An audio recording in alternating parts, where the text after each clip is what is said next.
With me in a moment is an actor who, in public and private, adds colour and defiant originality to an increasingly bland world.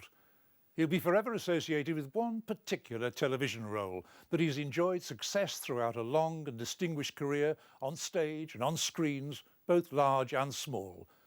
Just as importantly, he's lived an enormously eventful life and has gathered hundreds of eyebrow-raising stories en route, many of which illuminate one of show business's most entertaining autobiographies. For the next hour, I'll be discussing all of that and more in confidence.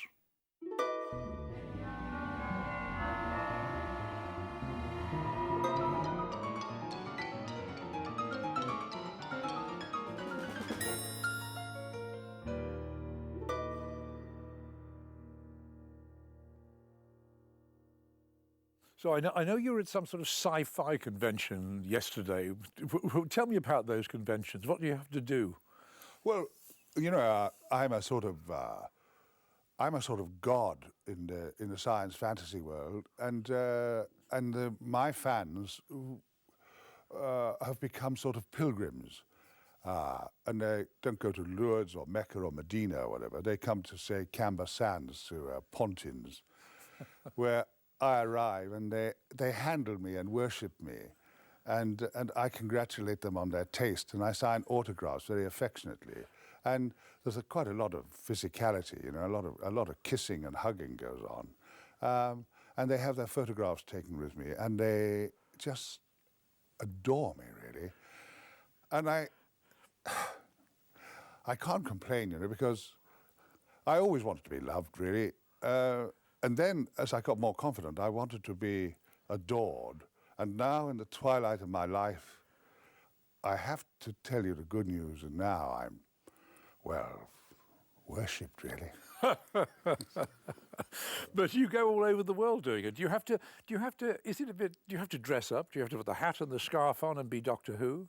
No, because that's all in their head. You know, you see, fan love is infinitely superior to human beings' love, because fans, they don't say, "Oh God, he's gone bald, or he's fat, or he's old," because it must be something to do with, you'd know this better than I do, that the power of nostalgia actually is a trigger from a tune or a smell or a sight of an old Doctor Who that catapults you back to when you were young and full of hope.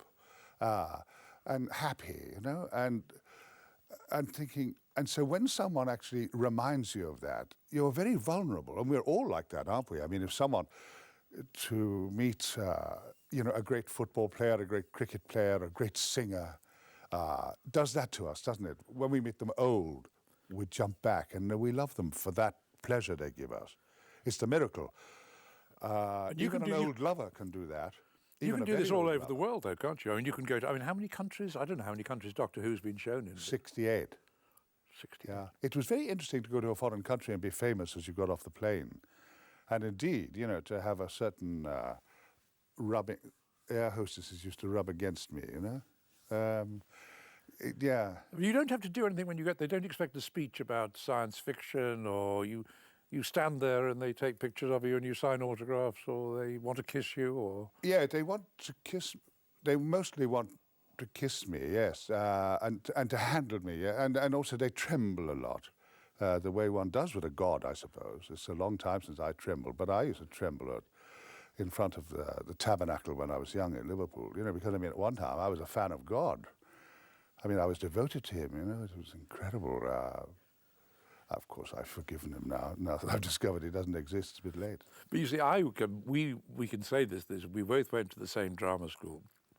And I thought, well, what I wanted to be most in the world was to be a famous actor. And then I sort of watched as you became indeed a very, very famous actor and couldn't walk anywhere without being recognized. Now, I know the money must have been marvelous, or still is marvelous, but that business of being recognized so repeatedly, how do you deal with it? How do you manage it? How do you control it? I mean, people got phones, they've got cameras on their phones now. Wherever you go, they must be taking pictures of you. Well, they are. When I go to talk, I do actually talk or answer questions for an hour. And now it's not like being at a fascist rally, you know, because of course there was a time when they just listened in amazement, but now they've all got their phones up. in the air. Well, so I have to be a little bit more careful. But being recognized, the impulse to be an actor and being recognized, is success, isn't it? I mean, and it happened, right through. It wasn't just one class or one type of person. I remember one time in Sloane Square where I used to cruise at the height of my fame there, and cruise pretty successfully. Anyway, I was outside Peter Jones, which was a good place to cruise, and a little old lady, who'd been a great beauty in her time, said, "Hello, dear." And I was used to this. I said, "Hello." And she said, "Oh," and she clutched her bosom rather operatically and said, I'm so sorry, do I know you, or am I going dotty?" And I said, gently, "Perhaps you've got grandchildren." "Oh, yes," she said, "you're the man from Doctor Who." "Good God," she said, "yes. As soon as I saw you, I knew you were special because my titties began to tingle." And I thought, isn't that marvellous? My mother, who was a wonder, could never have said a phrase like that. And I thought perhaps on my gravestone, "Here lies Tom Baker, who made titties tingle," about sums up the silliness of telly fame, isn't it? But because I say we're allowed just to talk a bit about the time we were together at this drama school, and then when I was there with you, I thought although we wanted to be famous, I've no doubt we wanted to be famous, but we did really rather despise actors, didn't we? I mean, you've lived your life among actors. Did you come to love them? Oh, no. I mean, of course, no, I think actors absolutely hate each other. But then I think that vets hate each other, and chiropodists hate each other. And scientists and professors hate each other. Of course, you can't actually name your hatred because you never know when you might be in a play with him. But I think I would quite like, before I die, if I have the chance, I wouldn't mind making a tape. And it would be a long list of all the people I've worked with and taken orders from, whom really for years, and I despise myself for it, I've thought of as tossers, but you have to do it. Why actors are, with any spirit, often anxious is that from the very beginning you're kicked around, unless you're a very, very big, powerful actor. But most of us are told what to do, what the play means, by people we despise, called directors, and they say, "This is a play about eyes." And you say, "Oh, really?" They're talking about the White Devil or something like that, And I said, "Well, there's a great line in the White Devil." I said, when the man says to the Duke of Florence, he says, about a doctor, Giulio, who was a murderer, "He once bottled a fart that poisoned the whole of Dublin." So would you say, I said to Roland Joffe, who became a famous film director, I think, I said, would you say that was more about noses than eyes? That was Tom. He said, "Don't be smart, next."